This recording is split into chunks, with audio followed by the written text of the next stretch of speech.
Welcome back, everybody. This is Eric and Chad here with Iraq Veteran 8888. Today, we've got another Gun Gripe episode for you. This one is going to be the gun owner mentality. All right. And we're going to be getting into the concept of what makes gun owners tick, what kind of people we are, really diving into the nuanced bend of what makes us all tick and, why we're gun owners. Why do we own firearms? Why do we have this mentality?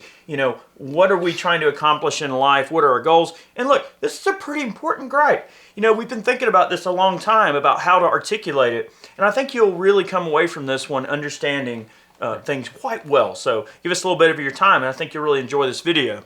Before we get started, I would like to thank our friends at Firearms Legal Protection. If you are ever involved in a legal shooting where you have to defend yourself, it's probably one of the scariest times of your life you'll ever experience. And you don't ever want to have to be caught off guard, not having the legal protection that you need. They are a great group of people, and they have great affordable rates. If you use the code IV8888, you'll get yourself a great discount.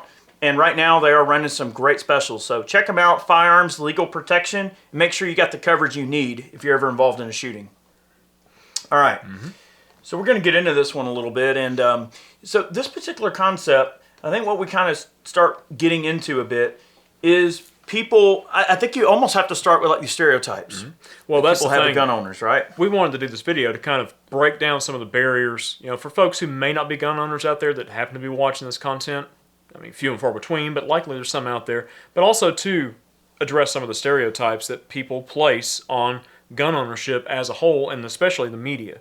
Yeah. So. Oh yeah, and that's the thing is, it always seems that anytime a firearm is used in a defensive situation, or firearms are used at all, let's say that it's a crime that firearms are used in, they're always going to focus on the tool and not the actions and behavior and background of the person that actually committed the act, right? So, which led up to the use of that firearm for self-preservation. Correct. And we're not going to get into a ton of specific situations, but you always see the news, they always harp about, oh, there's been another shooting or something like that, and they sensationalize the firearm as being the reason that this violence occurred without addressing the social circumstances that create these situations whereby, okay, parenting is a thing, right? Like a person being a functional and an honest and good member of society starts in the home, right? Like parents have to raise good kids. They have to teach them morals. They have to teach them the value of human life, the essential actions of self-preservation and courage, right? Courage in your actions, courage in your conviction, right? Having a moral code that exists outside of your basic primordial needs and wants as a human being, right? Our deepest and darkest desires that we often fall victim to, right? Teaching someone right from wrong. That starts in the household. And proper parenting is one of the reasons that improper parenting is one of the reasons that these things occur, right? These young people are very, very hurt mentally, or they're in a very dark place, and sometimes they resort to violence because they don't know anything else. They haven't been taught any better. So instead of blaming the tools for what happened, they don't blame themselves for raising crappy people. Well, that's part of it, and that's the uncomfortable conversation that people tend to not really want to have, right? And it's terrible, right? Because if you don't engage in the root causes for these things, these shootings or violence or any violence, regardless of whether or not a firearm is used, you'll never get to the bottom of the real root causes if you don't engage in those difficult conversations.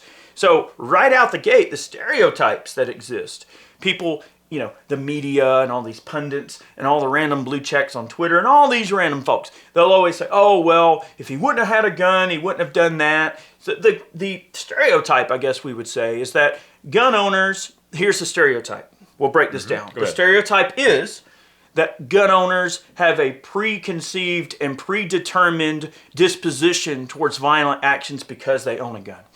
Because they own a gun, they are automatically looking for a reason to be violent, confrontative, or murderous, or whatever.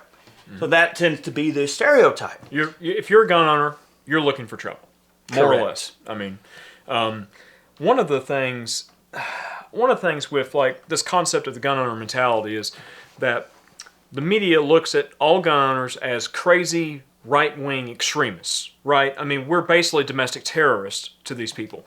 But if you pull the curtain, okay, that the media covers us with, if you pull the curtain away, you'll see that most gun owners are normal people, just like anybody else. All right, being a gun owner on all sides of every Yes, political spectrum. on all sides of every political spectrum, indeed. And most people in this country fall in the moderate sort of political stratum. You know, they lean one way or the other, but they're not all the way on both sides or on either side. But And for a lot of people, guns are not political for them. they are not. All right, so look, being a gun owner just means that you have it in your mind that you want a tool at your disposal to provide protection, correct? Just in case of situations that might arise where you would have to defend yourself. And, you know, you could defend yourself with a crowbar or a baseball bat or some locked doors if you so choose, but a gun is a wonderful tool for that job, and it's one of the best tools for that job. Why do you think the military uses firearms? Why do you think law enforcement uses firearms? Because they're good tools. Why should they be in the hands of the military and law enforcement, you know, and the government, but not in the hands of normal everyday civilians? All right? You think about it like this. As a civilian, you are going to be the first one to encounter a crime. Okay? If a crime occurs, you are the first one to encounter that crime and have to deal with it. Okay? You may likely be the victim of the crime. Exactly. All right. So that's number one. All right. That's sort of number one on the scale here. All right. Because you are wanting to be a prepared person, that bleeds into other aspects of your life as well. Medical, food, right? You want to be able to provide for your family. You want to be able to keep your family safe, right? So you have all these things at your disposal, and you store food, you store medical supplies. You might be the kind of person that grows food for yourself. You got a garden. You are a self-reliant person that is not dependent on the system. I think that's a huge part of the gun owner mentality, is that just because you own firearms, it doesn't mean that you're a bad person. It means you're probably one of the best people out there.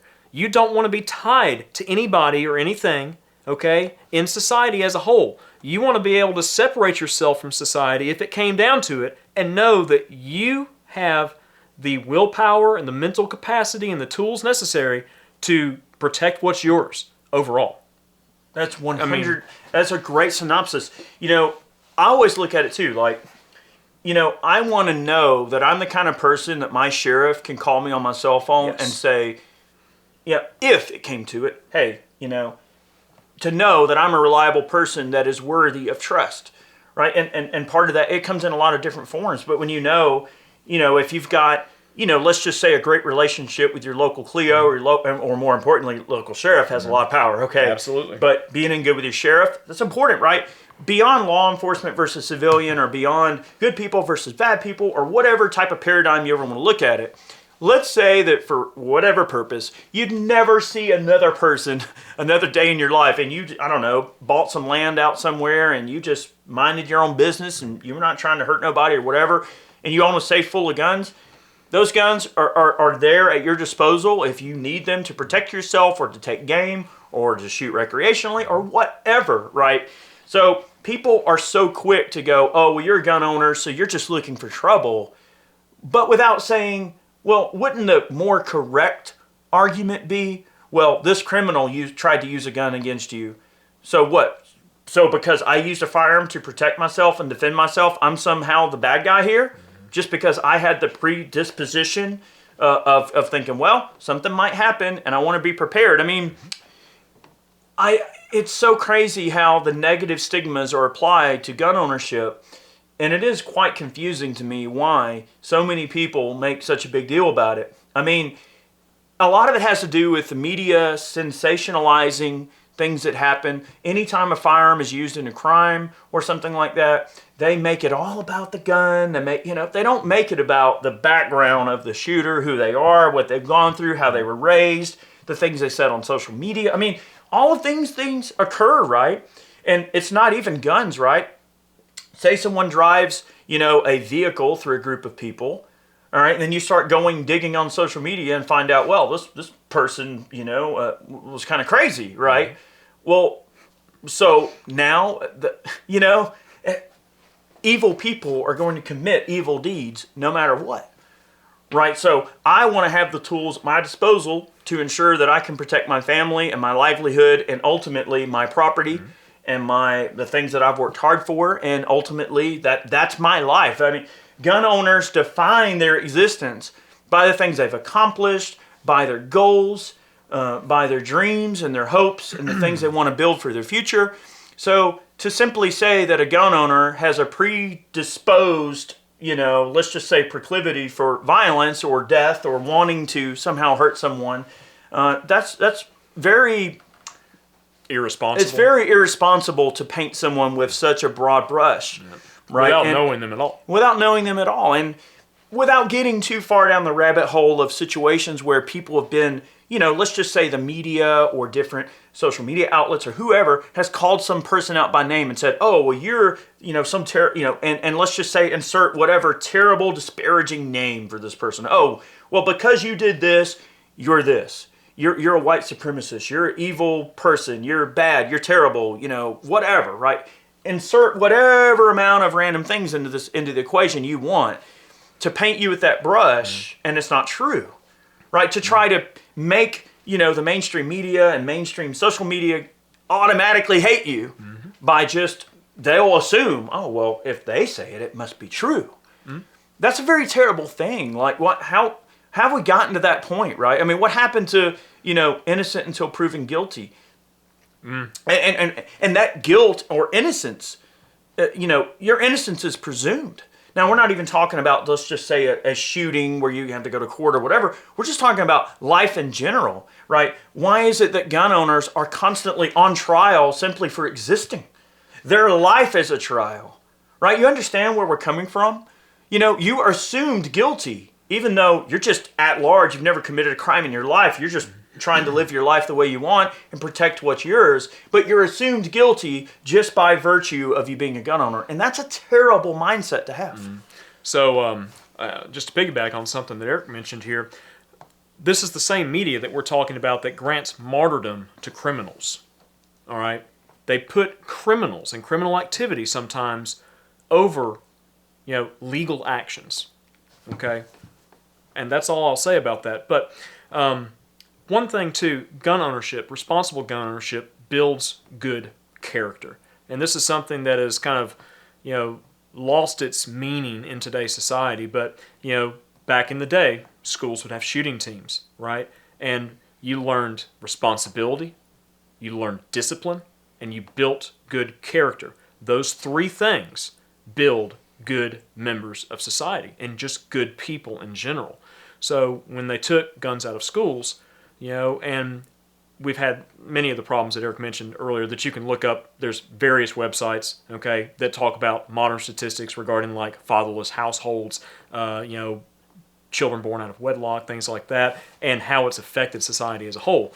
But you see these things that occur in modern society and the way the media spins things. They're all against gun owners as a whole, and parents who teach their children responsible gun ownership typically raise children who are those three things, okay? And they're going to be productive and functioning members of society that can hold their own, take care of themselves, and be self-reliant and, independent people, okay, if you That's will. right. Now, there was one other thing you mentioned, and maybe I'll think of it in a minute, but just continue on, and maybe it'll spark back in my mind. Well, one thing I was going to say is that in terms of that responsibility, I mean, yeah, if Grandpa walks over and his rifle that he gave you when you're a young man, he walks over and goes, "Hey, look at that," runs his finger, "Look at that dirt, look at that grime on this gun, look at this rust." It makes you kind of go, "Oh crap, I've done the wrong thing here." So by teaching responsibility, it teaches you to care for things. It teaches you to be safe and responsible and careful, and to understand that it is a very dangerous object, and you have to treat it with the utmost amount of respect. The dogs must have knocked something over.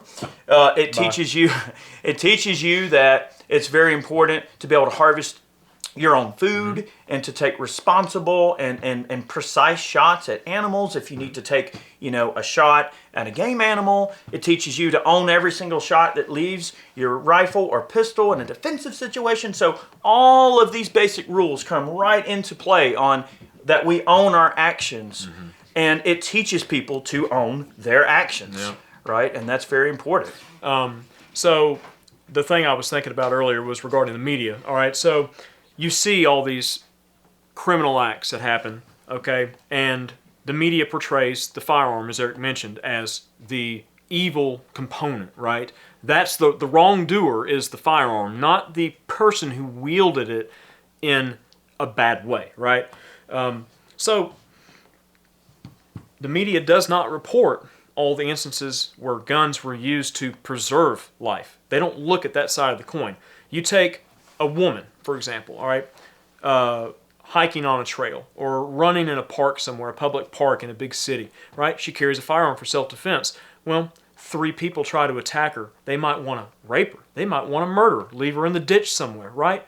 But she carries a firearm on herself and she shoots, and she might kill one of these assailants. She might scare the other 2 off. Police, recover the body, right? And then they go after the other 2, catch them, put them in jail, right? The media doesn't report those statistics.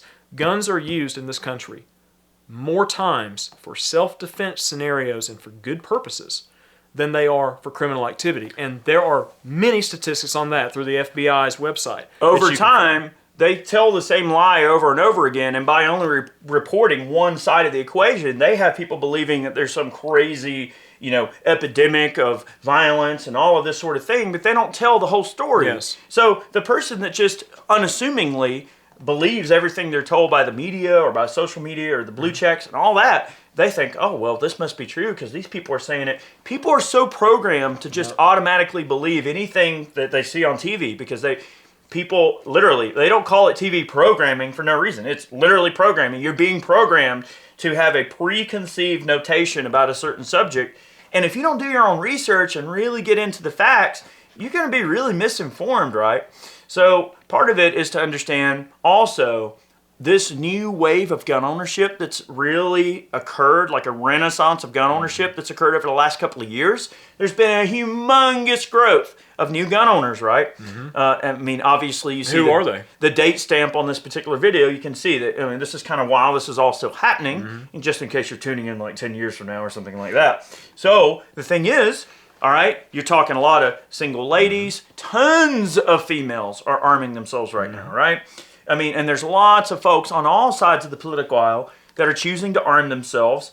And it's becoming, the Second Amendment is becoming less and less of a battle of politics and this person, that person, and the finger pointing, and more of a, we're going to meet at the fence, and this is something we can all agree that we should just really stay away from, right? Well, the Second Amendment is a treasure that we should all really go out of our way to kind of guard, right? Yeah. Because, that single mom, right? There's a lot of single moms out there that are working really hard to make a living and raise their kids, and they deserve every opportunity to protect their family, to protect their child, right? And to have a life that they don't have to live in fear, right? Yeah, that single lady that weighs 110 pounds should have an AR-15 with a 30 round mag or whatever, right? So, because it's her right to protect herself. So people tend to just really forget that at the end of the day, that's really what it comes down to. Is, the people that are vulnerable in your society need firearms to protect themselves. Well, like you say all the time, firearms are a force multiplier. All right, you think about all these new gun owners, right?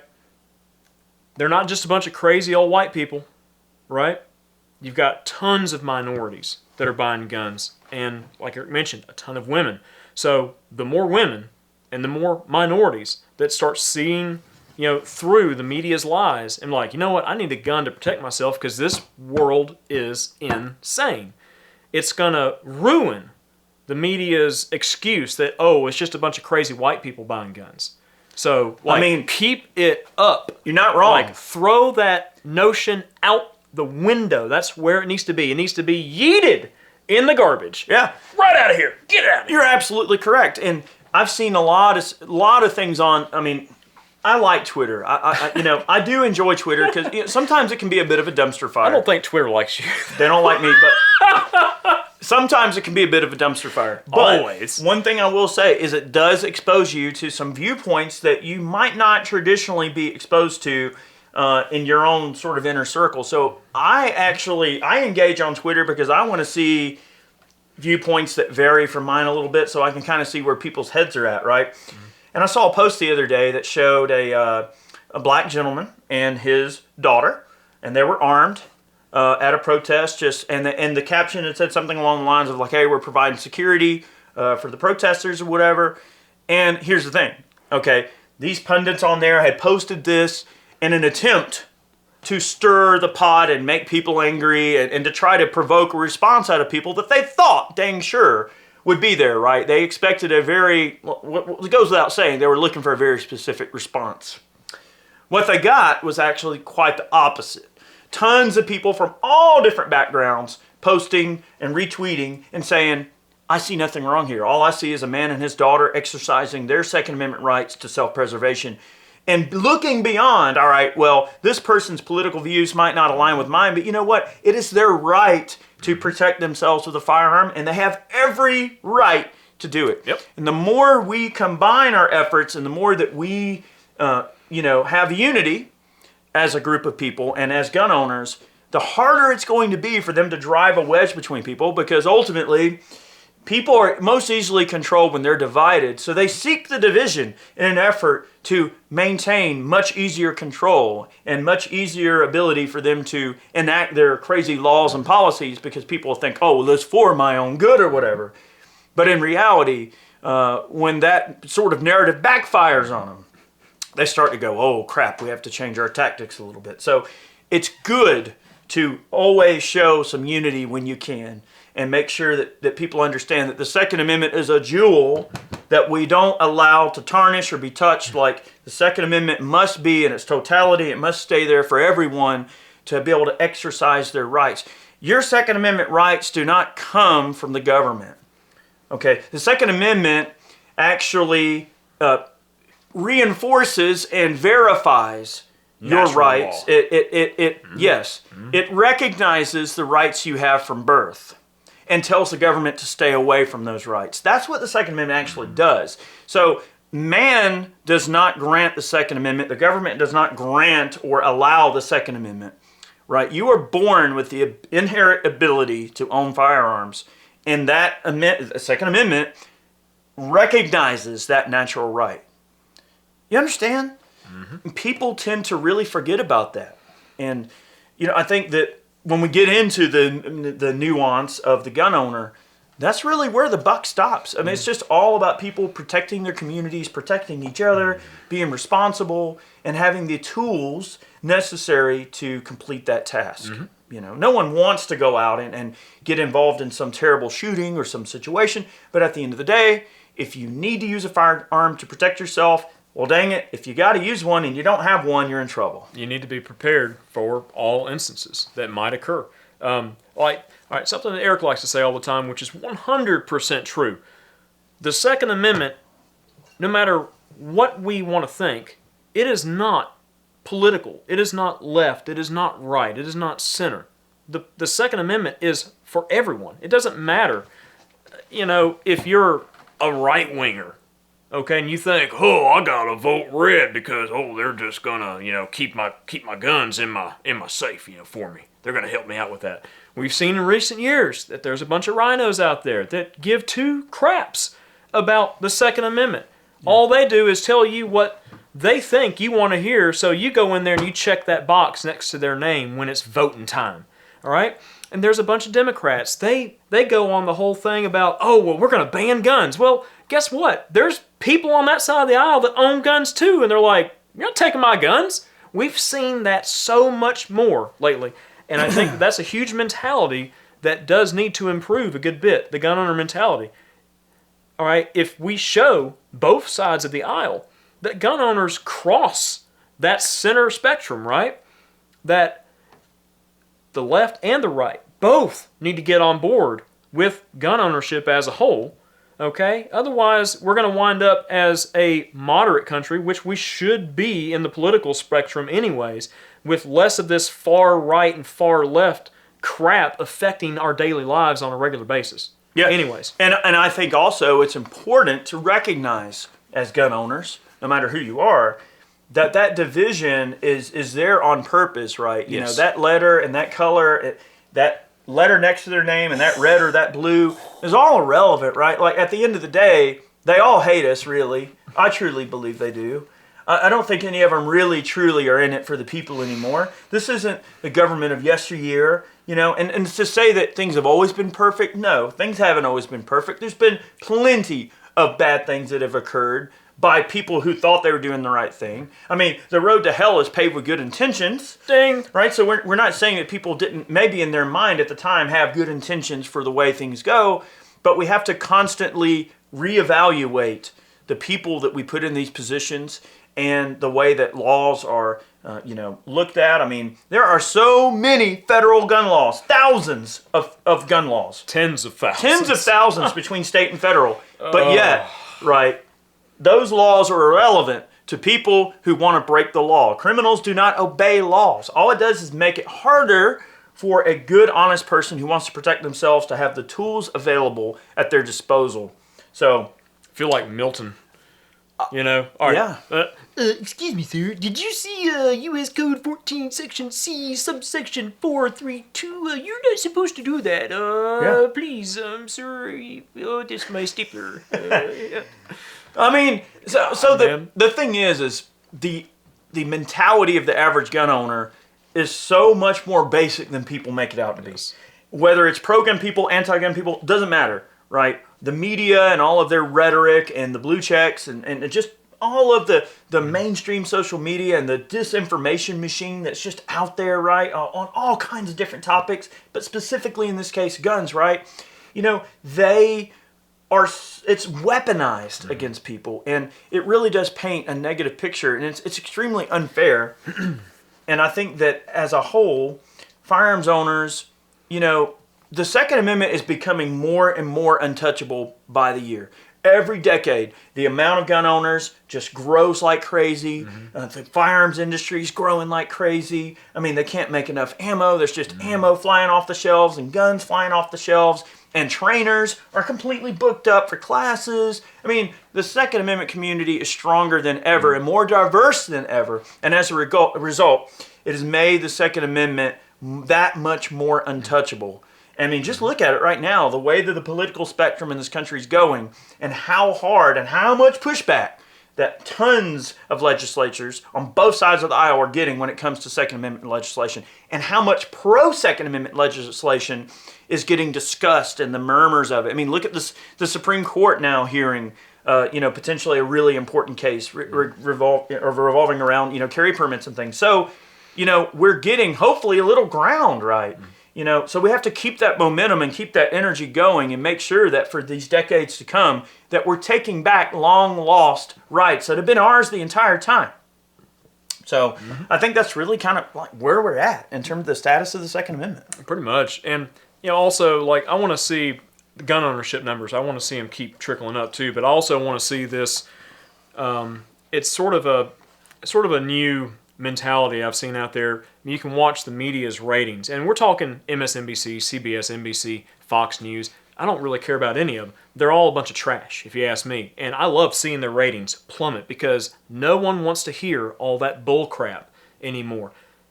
People. I do like Tucker Carlson. I mean, yeah, but look, Fox News has been, just a bunch of crap. He's the only lately. good thing at Fox News, Yes. Tucker. All right, but look, just generalizing though. Most of the media outlets out there are trash, right? And most of the crap they put out there is literally just propaganda. And more people are saying, you know what? I don't have to listen to this crap. I don't have to get my news from these sources. I can go to more independent sources that are, neutral. They're neutrally biased. They're not biased to one side or the other. They just simply report the truth. Right. I like James O'Keefe at Project Veritas. I really like his work, and I feel like what he's doing is very honorable, and he's putting himself at great risk to expose a lot of things that are going on without going too far down the Yes. rabbit hole. You know, there are people out there that are trying to really just, you know, show the truth and just let people make up their own mind and not try to implant all this random rhetoric into someone's mind, right? Like if someone's going to love or hate guns, look, if you want to hate guns, you want to be anti-gun, I'm okay with that. I don't care if you hate guns. I just want your decision to hate guns to be based on all sides of the equation instead of just one skewered area that you've just paid attention to and been hyper-focused on. Facts and logic, emotion, you know, and idiot rhetoric from talking heads on the mainstream media. Facts and logic, emotional rhetoric. This is where we want to be, right? All right, look, though, what I was getting at was more people are coming to the mindset that, all right, these people are just spewing garbage. And it's like, okay, well, I'm a new gun owner, and, like, they're talking bad about me. Like, I'm not that person. And they're just writing them off. I want to see more and more of them written off to the point where they have to get back to basics and start reporting the truth so they can get their ratings back up and be where they're supposed to be, reporting the news and not, you know, picking a side of the aisle and introducing so much bias to it. It's just sickening.